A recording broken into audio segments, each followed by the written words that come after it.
안녕하세요. 미스터리 한리 채널에 다시 오신 여러분을 환영합니다. 오늘의 이야기 시간에는 매우 흥미로운 이야기, 로또 판매 어머니의 통쾌한 대응, 오만한 며느리를 법정 앞에서 눈물 짓게 하다 라는 제목의 이야기를 들려드리겠습니다. 채널의 편집팀을 응원하기 위해 좋아요를 눌러주시고 앞으로의 매력적인 이야기를 놓치지 않으려면 구독 버튼도 잊지 말아주세요.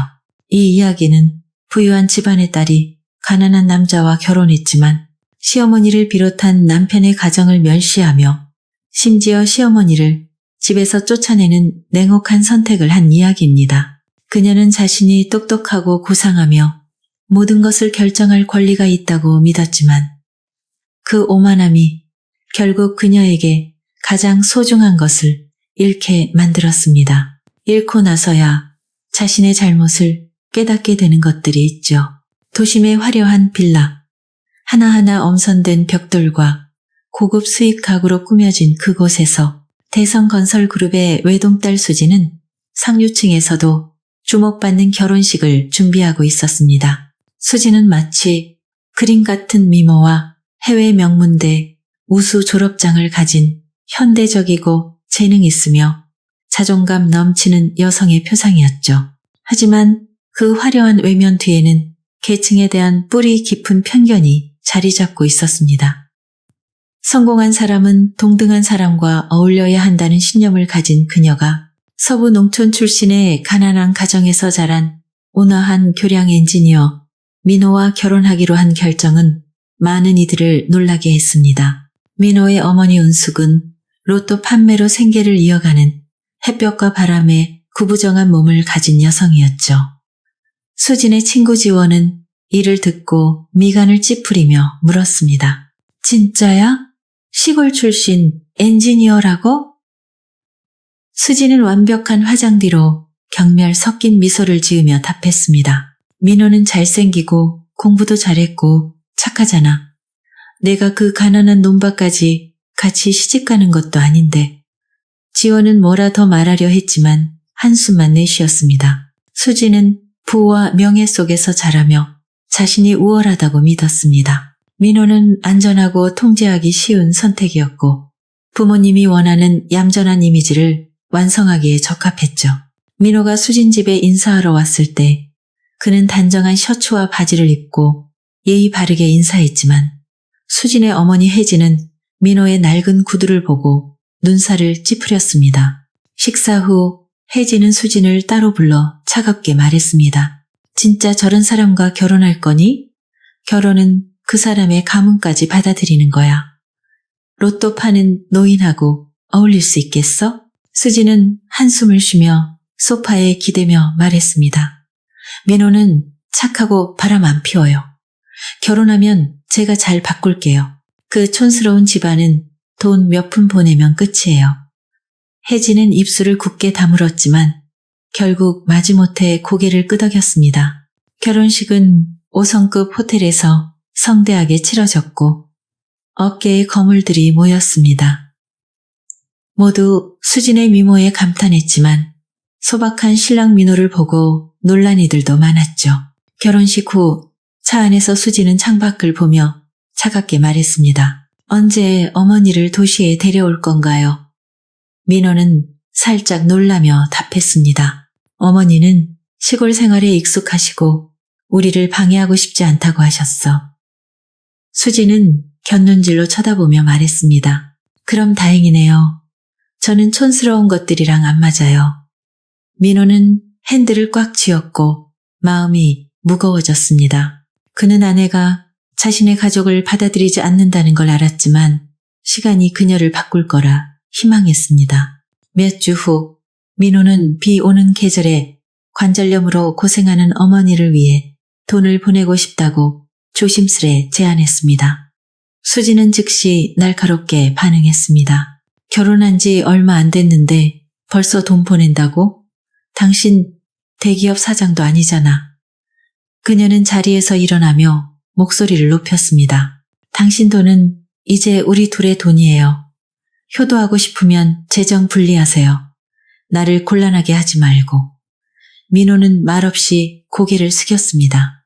그날 밤 수진이 잠든 사이 그는 이웃을 통해 어머니에게 소액을 보냈고 어머니에게는 자신이 보냈다고 말하지 말라고 당부했습니다. 은숙은 답장으로 이렇게 보냈습니다. 어머니는 괜찮아. 걱정 마. 너희 잘 지내면 그걸로 됐다. 민호는 어깨를 떨며 고개를 숙였습니다. 한편 수지는 소셜미디어에 행복한 삶을 자랑하며 마치 여왕처럼 군림했습니다. 어느 날 저녁 그녀는 친구에게 전화하며 말했습니다. 가난한 집 시집 갔다간 창피해 죽겠어.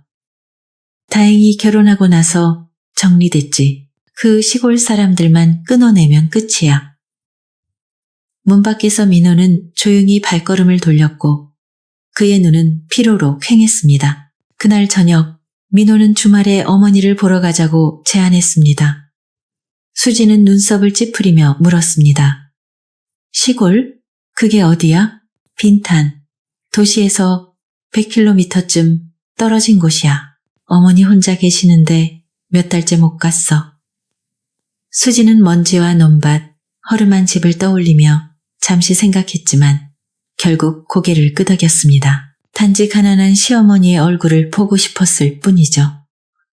시골로 가는 버스는 붉은 흙먼지가 이는 구불구불한 길을 지나갔습니다. 수지는 긴 소매 실크 블라우스를 입고 선글라스를 쓰고 명품백을 들고 남편 옆에 앉았지만 표정은 불편함으로 가득했습니다. 뜨거운 햇살과 진흙 냄새는 그녀에게 자선활동 때 느꼈던 불쾌감을 떠올리게 했습니다.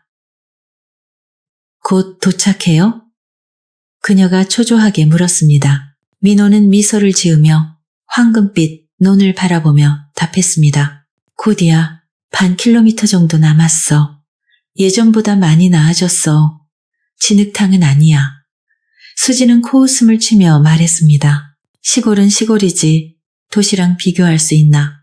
10분도 안 되어 버스는 좁은 흙길 앞에서 멈췄습니다. 민호가 먼저 내려짐을 끌었고 수지는 주변을 둘러보며 망설였습니다. 낮은 집들, 녹슨 철제 지붕, 울퉁불퉁한 흙길, 아이들은 얼굴에 흙을 묻히고 깡충깡충 뛰며 놀고 있었고 작은 개가 짖으며 따라오자 수지는 깜짝 놀라 뒤로 물러섰습니다. 세상에 여기가 무슨 옛날 같네. 그녀가 중얼거렸습니다. 골목 끝에는 오래된 단층집이 있었고 벽은 낡았고 지붕은 휘어져 있었습니다. 마당에는 거친 매화 화분 몇 개, 오래된 나무 테이블, 그리고 무성한 오이 덩굴이 있었습니다. 집 안에서 마른 체구에 백발이 성성한 어두운 색 바바옷을 입은 여성이 나왔습니다. 얼굴은 주름졌지만 눈빛은 따뜻했고 미소는 포근했습니다. 민호, 왔구나. 민호는 어머니를 끌어안으며 말했습니다. 어머니, 저 왔어요. 수진 데리고 왔어요. 은숙은 수진을 보며 따스한 눈빛으로 말했습니다. 수진이구나? 실제로 보니 너무 예쁘네. 들어와. 어머니가 아침에 잡은 잉어로 된장국이랑 채소를 준비했어. 수진은 억지로 미소를 지으며 대답했습니다. 네, 안녕하세요. 그녀는 집안을 훑어보며 들어갔습니다. 벽은 페인트가 벗겨지고 선풍기는 덜덜 소리를 냈으며 시멘트 바닥은 갈라져 있었습니다. 제단 위에는 민호의 아버지 사진이 향과 시든 꽃다발 옆에 놓여 있었습니다. 수지는 눈살을 찌푸리며 생각했습니다. 이런 곳을 그냥 허물고 새로 지으면 되잖아? 민호가 어머니와 함께 밥을 준비하는 동안 수지는 마당으로 나가 지원에게 전화를 걸었습니다. 너무 웃겨. 시댁이 이렇게 후줄근할 수가 있나. 집이 우리 집 창고만도 못해. 음식은 잉어의 채소야. 도시 돌아가면 유럽 음식 먹으러 갈게. 지원은 킥킥 웃으며 말했습니다. 민호가 대단하다며? 왜 아파트 안 살면서 여기로 온 거야? 어머니가 뿌리를 보여주고 싶대. 뿌리가 뭐? 허름한 집이 전부야. 전화기 너머로 쌀쌀맞은 웃음소리가 울렸습니다. 수지는 전화를 끊고 밥상으로 돌아왔습니다. 식탁에는 김이 나는 된장국, 생선조림, 메주 소스, 삶은 채소가 놓여 있었습니다. 민호는 아내에게 생선을 덜어주며 웃었습니다. 이 국은 어머니가 정말 잘 만드셔. 내가 어릴 때 제일 좋아했던 거야. 수지는 고개를 끄덕였지만 된장국을 보며 미간을 찌푸렸습니다. 은숙이 물을 따라주며 말했습니다. 생선조림 한번 먹어봐. 아침에 잡은 거야. 수지는 한 조각을 집어먹고 얼굴을 찌푸렸습니다. 생선이 너무 비려요. 익숙하지 않네요. 은숙은 잠시 멈칫한 뒤 웃으며 말했습니다. 그래, 시골에선 양념을 덜 써. 내일은 다른 요리 만들게. 민호는 슬픔이 스쳤지만 아무 말 하지 않았습니다. 식사는 무겁게 지나갔고 수지는 거의 젓가락을 대지 않았습니다. 밥을 먹은 후 은숙은 집 한가운데에 돗자리를 깔았습니다. 오늘 밤은 여기서. 자, 모기장이 준비됐어. 모기 많거든. 수지는 망설이며 말했습니다. 네, 따로 방이 있는 줄 알았어요. 집이 작아서 그래. 미안해. 안쪽 방은 민호 아버지 재단이 있고 어머니는 베란다에서 자는 게 익숙해. 수지는 억지로 웃으며 민호를 베란다로 끌고 나가 속삭였습니다. 진짜야? 여기 와서 돗자리에서 자고 생선조림 먹고 방도 없어? 내가 누군 줄 아는 거야? 민호는 부드럽게 달랬습니다. 내 고향과 어머니를 이해해줬으면 좋겠어. 며칠만이야. 며칠만 해도 충분히 끔찍해.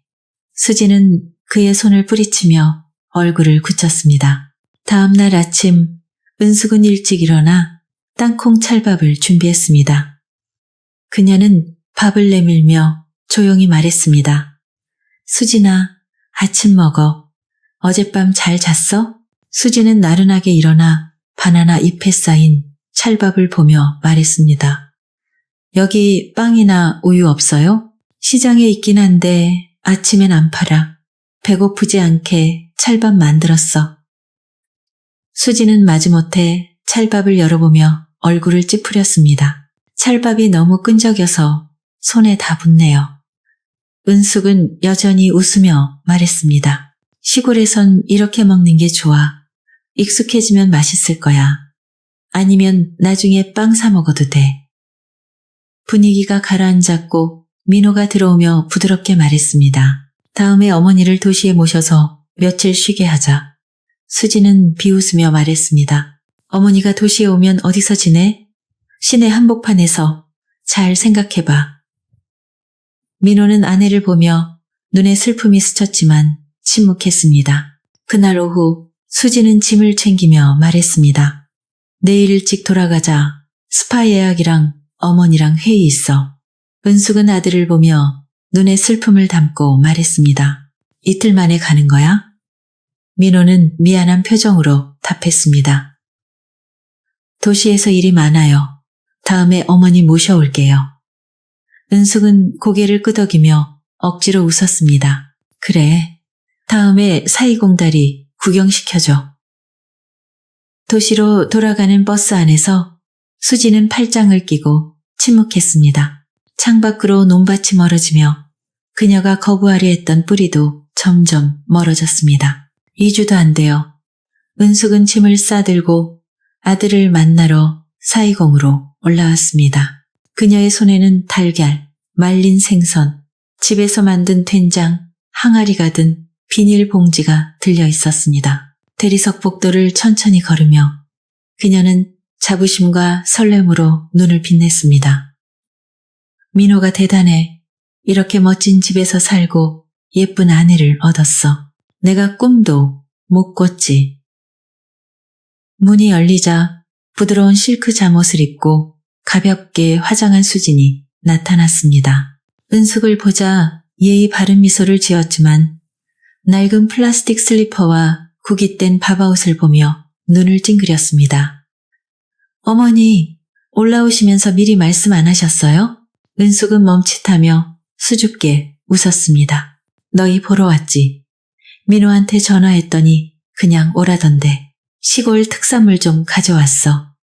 수지는 비닐봉지를 흘깃보며 코를 찡그렸습니다. 네, 들어오세요. 여긴 좀 좁아요. 음식은 이미 슈퍼에서 주문했지만 감사해요. 그 말은 은숙이 가져온 시골 선물이 필요 없다는 뜻이나 다름없었습니다. 은숙은 며칠 동안 아파트에 머물렀습니다.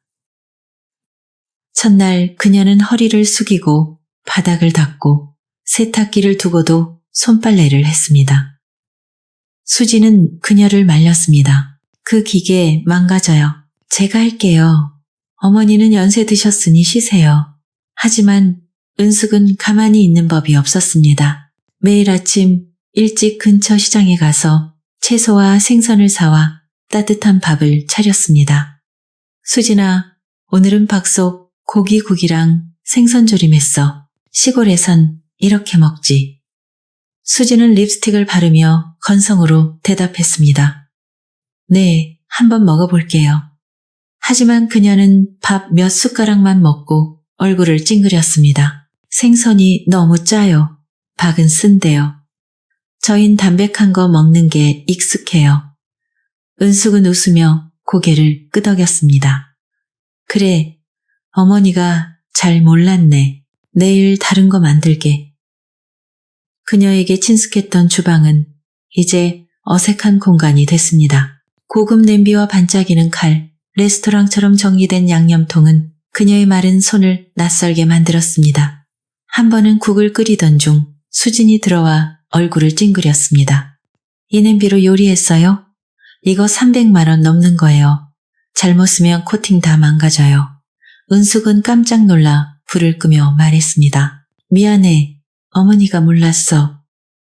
민호가 밖에서 들어와 뭐라 말하려 했지만 수진의 눈초리에 입을 다물었습니다. 그날 저녁 식사에서 은숙은 조용히 밥을 먹으며 눈이 붉어졌습니다.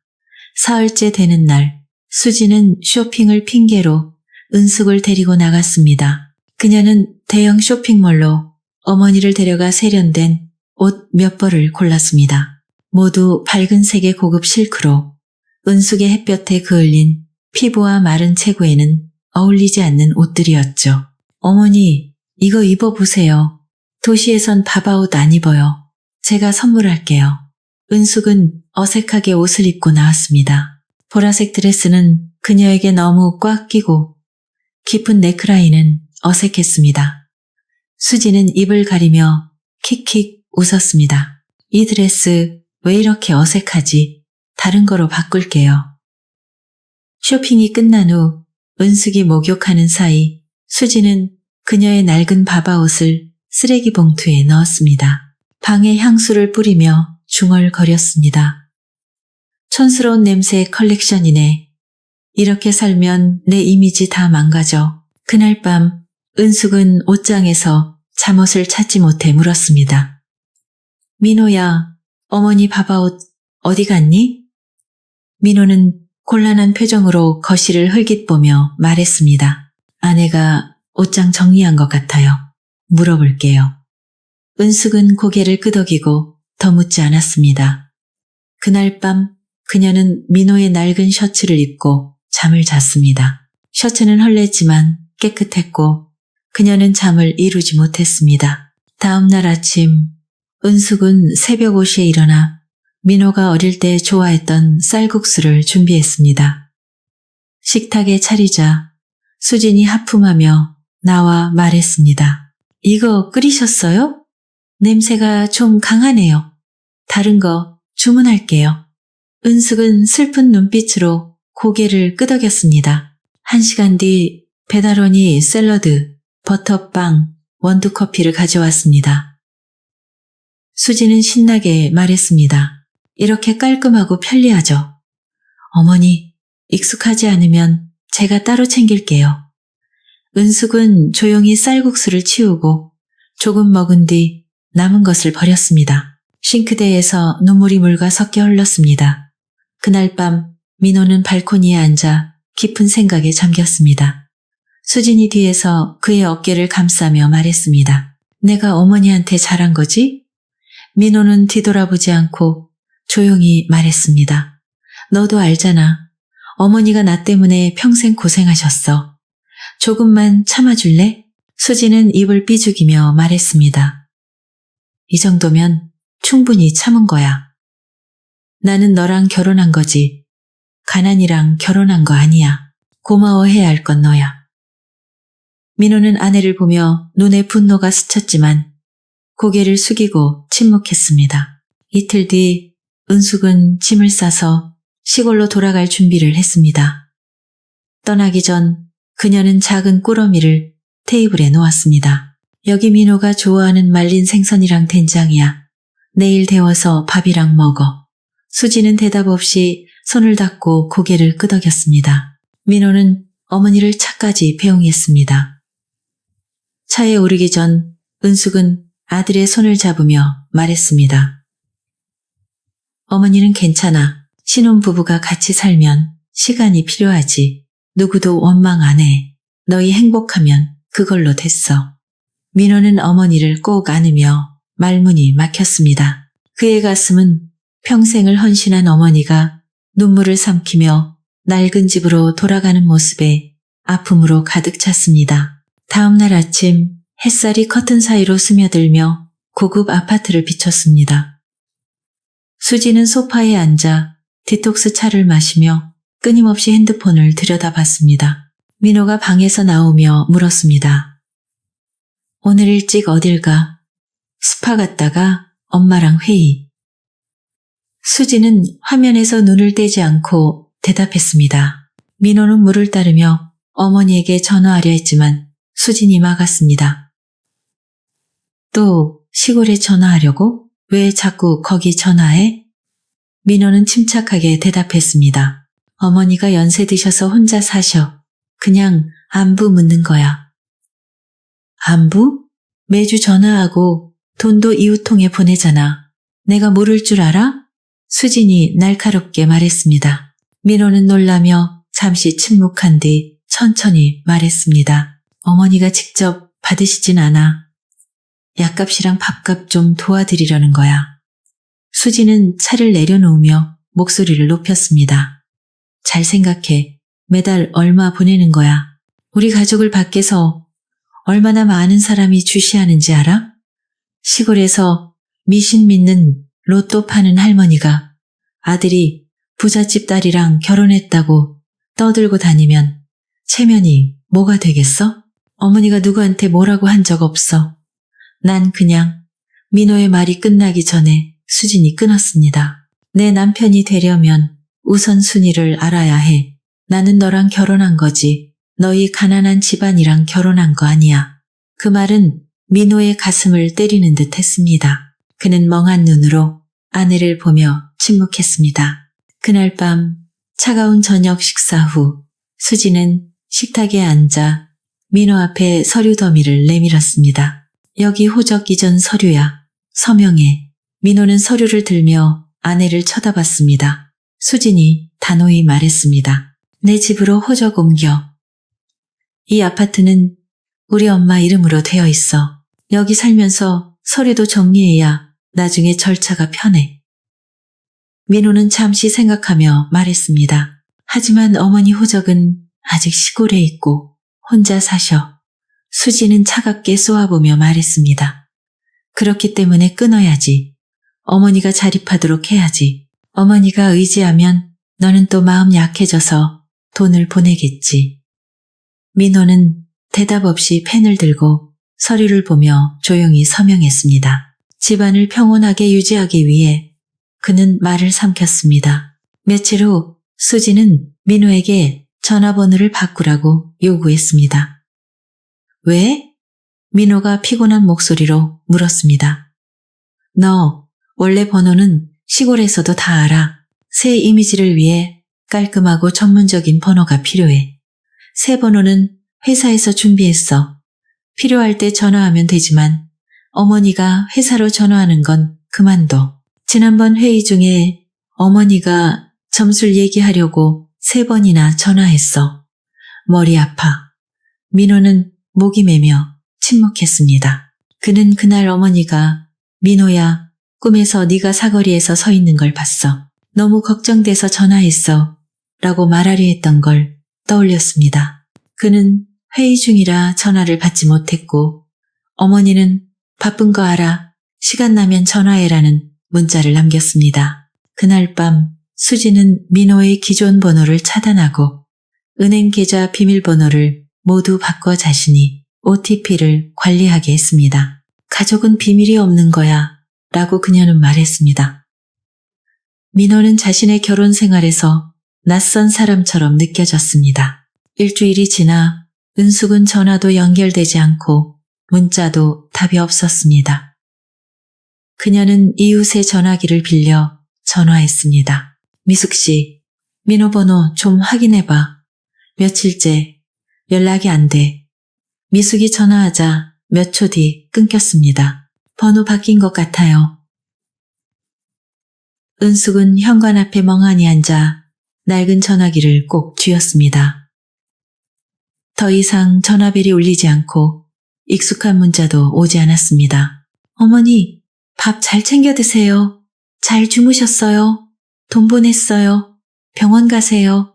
도시에서 수지는 만족스러운 표정을 지었습니다. 시댁에 대해 묻는 사람들에게 그녀는 밝게 웃으며 말했습니다. 시댁은 지식인 가문이에요. 기술 전통이 있죠. 시어머니는 시골에서 조용히 사시는 걸 좋아하세요.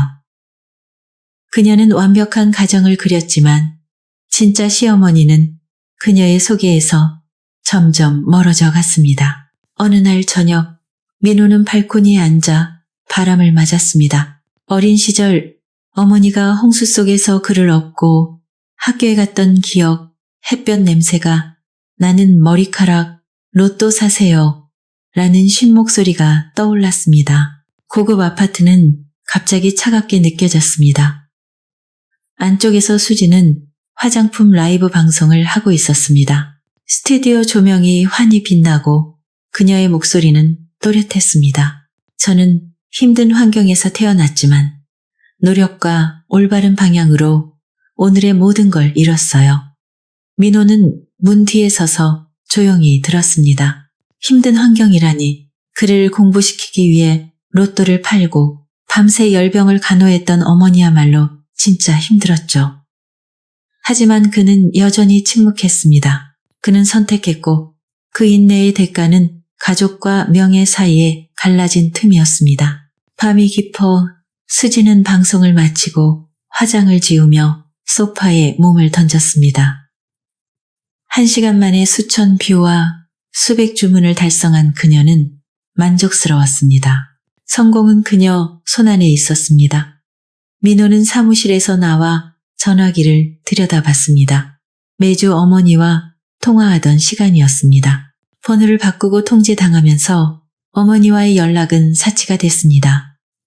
그는 예전 문자들을 열어보았습니다. 어머니, 저 잘 지내요. 건강 챙기세요. 밥 거르지 마세요. 바빠서 내일 전화할게요. 마지막 문자는 2주 전이었습니다. 어머니가 계속 전화했는데 안 되네. 잘 지내?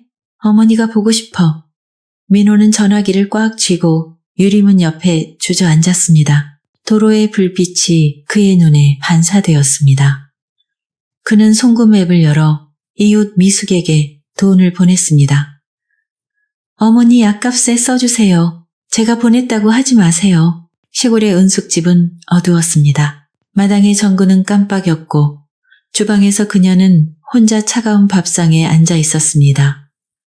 묽은 된장, 삶은 쑥갓, 반쪽, 남은 오리알. 그녀는 플라스틱 통을 덮으며 중얼거렸습니다. 내일 먹어야지, 버리면 아까워. 손이 떨리며 기침이 터졌고 관절염이 다시 도졌습니다. 걸음마다 뻐근했고 뒤척일 때마다 뼈가 쑤셨습니다. 그녀는 민호에게 전화하지 않았습니다. 아들이 걱정할까, 수진이 귀찮아할까 두려웠죠. 애들이 잘 살면 내가 좀 힘들어도 괜찮아 라고 스스로 다독였습니다. 다음 날 아침 미숙이 찾아와 말했습니다. 어제 누가 돈 보냈어요. 민호인 것 같아요. 은숙은 놀라며 말했습니다. 그 애가 보냈어. 전화하지 말라고 했는데 그 애가 어머니 생각하는 거예요. 이름도 말하지 말라던데 참 효자야. 은숙은 미소를 지으며 눈물을 훔쳤습니다. 그녀는 아무 말 없이 뒤뜰로 가서 시든 채소밭을 정리했습니다. 도시에서 수지는 개인 화장품 브랜드 6개월 기념 파티를 준비했습니다. 가족적인 분위기의 스튜디오를 빌려 민호에게 정장을 입고 다정한 포즈를 취하라고 했습니다. 민호는 어색했지만 행복한 남편처럼 웃었습니다. 사진 촬영이 끝난 뒤 그는 조용히 돌아서며 전화기를 꺼내 문자를 썼습니다. 어머니, 너무 보고 싶어요. 그는 보내지 않고 한숨을 쉬었습니다. 그날 밤 수진이 잠든 사이 민호는 발코니에 쪼그려 앉아 고향을 바라봤습니다. 어머니가 그를 위해 쌀죽을 끓이고 비를 맞으며 책을 사주고 그가 부잣집 딸과 결혼한다고 했을 때 몰래 눈물 흘리던 모습이 떠올랐습니다. 민호는 울음을 터뜨렸습니다. 어둠 속에서 흐느끼는 소리는 바람에 묻혔습니다. 그는 약하지 않았지만 무력했습니다. 어머니에 대한 사랑은 이제 송금과 짧은 문자, 평화를 위한 인내로 숨겨야 했습니다. 시골에서 은숙은 기침이 심해지며 얼굴이 창백해졌습니다. 미숙이 놀라며 말했습니다. 얼굴이 새파래요. 병원에 가요. 괜찮아. 어제 바람 맞아서 그래. 안 돼요. 병원 가요. 돈 있잖아요. 은숙은 미숙의 손을 잡으며 말했습니다. 민호한테 말하지 마. 며느리가 뭐라 하면 애들 불쌍해. 미숙은 눈물을 글썽였습니다. 아들을 위해 이렇게까지 희생하는 어머니가 있을까? 그날 밤 민호는 수진 옆에 누웠습니다. 그녀는 아이패드로 매출 보고서를 보며 자신감 넘치는 목소리로 말했습니다.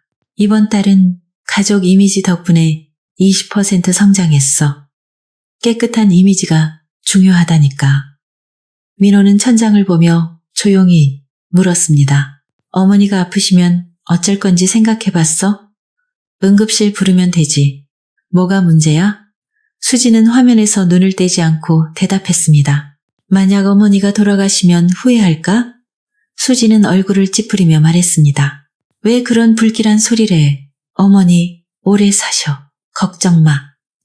민호는 고개를 끄덕였지만 마음속에서 무언가 부서졌습니다. 그날 밤 그는 발코니로 나가 비밀번호로 잠긴 폴더를 열었습니다. 거기엔 수진이 어머니를 비하하고 가난한 가족과 연을 끊으려는 말들이 저장되어 있었습니다. 그는 그것을 사용하려는 게 아니라 어머니의 희생과 아내의 냉정함을 잊지 않기 위해 남겨뒀습니다. 그는 가슴에 손을 얹으며 속삭였습니다. 어머니, 죄송해요. 7월의 무더운 아침, 민호의 전화가 울렸습니다. 미숙의 번호였습니다. 민호야, 어머니가 많이 아프셔. 방금 병원에 실려갔어. 폐렴인데 너무 약해져서 위험해. 민호는 손에 든 서류를 떨어뜨리며 굳었습니다. 어머니가 왜 이렇게 됐어요? 왜 아무도 말 안 했어? 미숙은 흐느끼며 말했습니다. 어머니가 말하지 말라고 하셨어. 너희 방해하고 싶지 않다고. 허름한 오두막에서 지내시다. 비 맞고 병드셨어. 민호는 즉시 시골로 달려갔습니다. 수진에게 전화하며 급하게 말했습니다. 어머니가 위독해. 지금 내려가. 같이 가.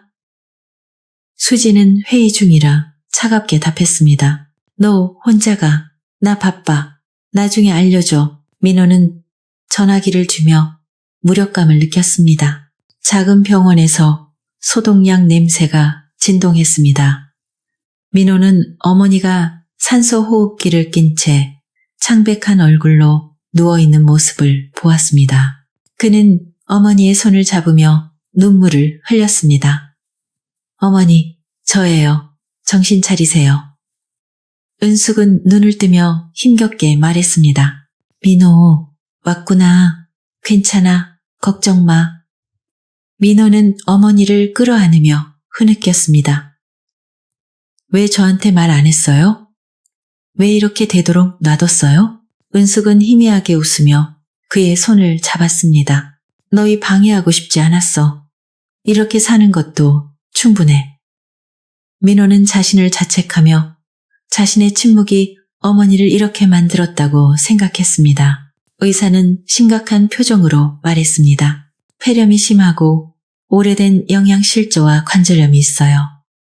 빨리 치료하지 않으면 위험합니다. 민호는 즉시 420의 큰 병원으로 어머니를 옮겼습니다. 그는 수진에게 다시 전화했습니다. 어머니 위독해.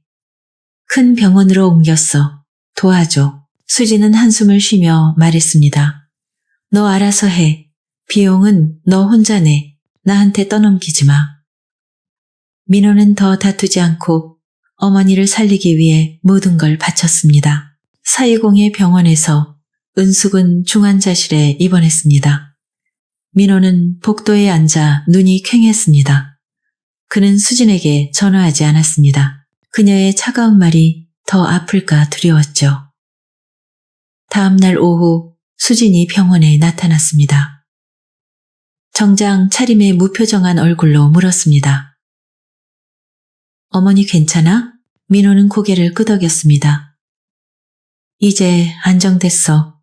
하지만 오래 입원해야 해. 수진은 눈썹을 찌푸리며 말했습니다. 올해? 비용은? 어떻게 할 건지 말해. 내가 알아서 할게. 회사 지분 팔아서 병원비 낼게. 수진은 어깨를 으쓱하며 말했습니다. 너 알아서 해. 우리 재산에는 손대지 마. 다시 말하지만 내 것은 내 거야. 민호는 아내를 보며 더 이상 참을성이 아니라 깊은 실망을 느꼈습니다. 걱정 마. 너 거 안 건드려. 그는 차갑게 대답했습니다. 며칠 동안 민호는 휴가를 내고 어머니를 돌봤습니다. 죽을 끓여 먹이고 젖은 수건으로 닦아주고 신문을 읽어줬습니다. 은숙은 점차 정신을 차렸지만 여전히 약했습니다. 어느 날 그녀는 아들의 손을 잡고 물었습니다. 수진이는 어디야? 왜 안 보여? 민호는 어머니가 속상할까봐 거짓말했습니다. 바빠서요. 하지만 어머니 안부 물었어요. 은숙은 고개를 끄덕였지만 모든 걸 아는 듯한 눈빛이었습니다. 한편 수진은 점점 더 빛났습니다. 그녀의 화장품 회사는 호화로운 런칭 행사로 주목받았고 언론은 그녀를 젊은 여성 기업가의 상징이라 불렀습니다. 하지만 성공할수록 민호는 멀어졌습니다. 그는 더 이상 웃지 않고 수진에게 관심을 보이지 않았습니다. 어느 날 밤 수진이 늦게 들어오자 민호가 차가운 죽을 먹고 있는 모습을 보고 물었습니다. 또 어머니 죽 끓였어? 간호사한테 맡기지 왜? 민호는 고개를 들며 말했습니다. 어머니가 내가 끓인 죽 좋아하셔. 어릴 때 어머니가 해줬던 거 내가 돌려주는 거야. 뭐가 잘못됐어? 수지는 짜증을 내며 말했습니다. 잘못됐다고 안 했어. 하지만 이렇게 어머니한테 매달리면 일은 누가 해? 사람들이 내 남편이 할머니만 쫓아다닌다고 하면 어쩌려고? 민호는 숟가락을 내려놓고 아내를 똑바로 쳐다보며 말했습니다. 그럼 내가 뭘 해야 해? 어머니 버리고 너 이미지 지켜? 수지는 처음으로 민호의 단호한 목소리에 놀랐습니다. 그녀는 돌아서며 중얼거렸습니다. 너 알아서 해. 다시 말 안 할게. 두 사람 사이의 긴장은 커져만 갔습니다. 수지는 민호가 더 이상 통제할 수 없는 남편이 되고 있다고 느꼈습니다. 그녀는 몰래 그의 계좌와 통화 기록을 조사했고 그가 여전히 미숙을 통해 어머니에게 돈을 보내고 있다는 걸 알았습니다. 화가 난 그녀는 민호를 다그쳤습니다. 또 시골에 돈 보냈어? 내 말 무시한 거야? 내가 모를 줄 알아? 민호는 침착하게 대답했습니다. 내가 번 돈이야. 너 돈 안 건드렸어. 어머니가 아프셔 버릴 수 없어. 수지는 소리쳤습니다. 효도하고 싶으면 이혼해. 그 촌스러운 가족 내가 안 견뎌. 그 말에 둘 다 멈칫했습니다. 민호는 아내를 보며 피로한 눈빛으로 말했습니다. 네가 원한다면 그렇게 할게. 그는 돌아서며 수진을 혼란과 두려움 속에 남겨뒀습니다. 일주일 뒤 민호는 이혼 소장을 제출했습니다. 그는 재산을 요구하지 않고 개인 물품과 어머니를 돌볼 권리만 원했습니다. 수진은 충격을 받았지만 곧 평정을 되찾았습니다. 그녀에게 이혼은 실패가 아니라 불필요한 것을 정리하는 기회였습니다. 그녀는 민호에게 결혼에 대한 정보를, 특히 시어머니와 관련된 것을 절대 누설하지 말라고 요구했습니다. 떠나고 싶으면 떠나. 하지만 내 체면 깎지 마. 그녀가 차갑게 말했습니다. 민호는 고개를 끄덕이며 서명했지만 마음속으로 조용한 계획을 세웠습니다. 은숙은 점차 회복되었습니다. 민호는 병원 근처에 작은 아파트를 빌려 어머니를 위해 꾸몄습니다. 작은 매화 화분, 나무 테이블, 새 바바옷을 준비했습니다. 은숙은 미소를 지으며 말했습니다. 왜 이렇게 돈을 써? 어딜 가든 네가 행복하면 그걸로 됐어. 민호는 어머니의 손을 잡으며 말했습니다. 이제 어머니 고생 안 시킬게요. 죄송했어요. 은숙은 고개를 저으며 눈물을 글썽였습니다. 너를 원망 안 해. 네가 네 마음대로 살면 그걸로 됐어. 이혼 재판이 열렸습니다. 수지는 고급 정장에 변호사 팀을 대동하고 자신감 넘치게 나타났습니다. 그녀는 모든 것이 정리되었다고 믿었습니다. 민호는 젊은 변호사 한 명과 얇은 서류철만 들고 나왔습니다. 수지는 이혼 이유를 삶의 관점 차이라고 주장하며 민호가 촌스러운 가족에 집착해 현대적인 삶에 맞지 않다고 말했습니다. 그녀는 유창하게 피해자처럼 보이려 했습니다. 민호의 차례가 되자 그는 침착하지만 단호하게 일어섰습니다. 그는 변호사에게 증거를 제시하라고 했습니다.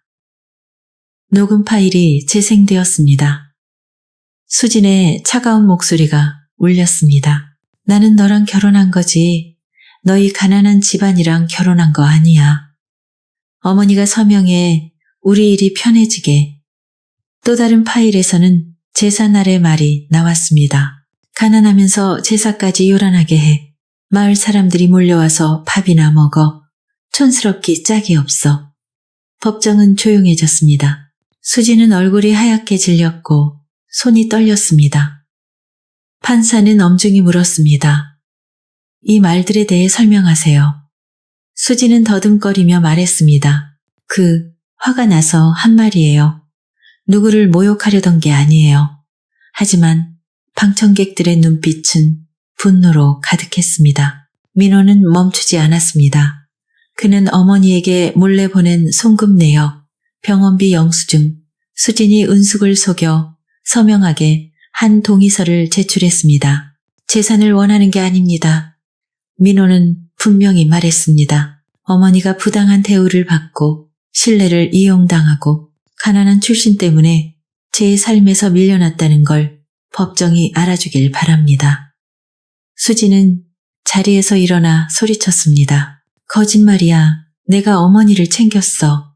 돈도 보냈고 돌봤어. 하지만 민호의 변호사는 추가 증거를 내밀었습니다. 수진이 어머니와 연락을 끊으라고 요구한 문자. 역할 끝났으니 시골로 돌려보내. 깔끔하게라고 말한 녹음이었습니다. 법정은 술렁였습니다.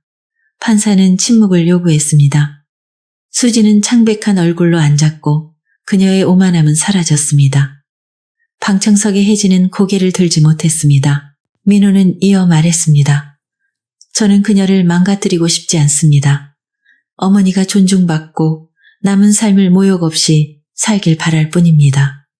그는 수진을 보며 말했습니다. 너는 원하는 걸 다 가졌지만 가족의 정은 절대 가질 수 없어. 은숙은 약한 몸으로 법정에 나왔습니다.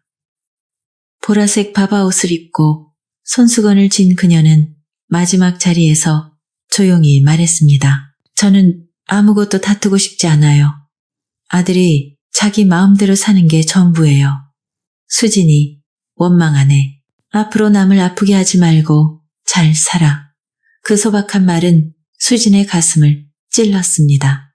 그녀는 고개를 숙이고 눈물을 흘렸습니다. 재산이나 명예 때문이 아니라 진정으로 소중한 것을 잃었다는 후회 때문이었습니다. 판결은 내려졌습니다. 민호는 이혼을 허가받았고 수진의 재산을 요구하지 않았지만 은숙의 이름이 있던 아파트의 일부 권리가 복원되어 그녀가 안정적으로 살 수 있는 돈이 주어졌습니다. 수진은 정신적 피해에 대한 보상을 명령받았습니다. 그녀의 명성은 무너졌고 언론은 젊은 여성 기업가의 이혼 스캔들을 다뤘습니다. 회사는 파트너와 고객을 잃었고 혜진은 더 이상 그녀 곁에 나타나지 않았습니다. 민호는 어머니를 작은 아파트로 데려갔습니다. 그는 회사를 그만두고 독립적인 기술 사무소를 열어 어머니를 돌보며 열심히 일했습니다. 은숙은 건강을 되찾아 매일 나무를 물주고 밥을 짓고 동네 아이들에게 글을 가르쳤습니다. 큰 집은 필요 없어. 네가 행복하면 그걸로 충분해. 그녀는 따뜻한 미소로 말했습니다. 민호는 어머니의 손을 잡으며 마음이 가벼워졌습니다. 비록 늦었지만 그는 올바른 선택을 했음을 알았습니다. 수지는 넓은 저택에서 홀로 지냈습니다. 더 이상 빛나지 않았습니다. 매일 밤 그녀는 민호와 함께 웃던 사진을 보며 울었습니다. 남편을 잃은 것도 아니었고 자신의 야망과 편견 속에서 자신을 잃은 것이었습니다. 그녀는 은숙에게 전화해 사과하고 싶었지만 멈췄습니다. 어떤 잘못은 사과로 지울 수 없음을 알았기 때문입니다. 이야기는 여기서 끝입니다. 미스터리 한리 채널에 오늘 이야기를 들어주셔서 감사합니다. 좋아요를 누르고 구독하여 다음 의미 있는 이야기를 놓치지 마세요. 댓글로 여러분의 생각을 나눠주세요. 수진의 행동에 대해 어떻게 생각하시나요? 그녀가 용서를 받을 자격이 있을까요? 다음 영상에서 만나요.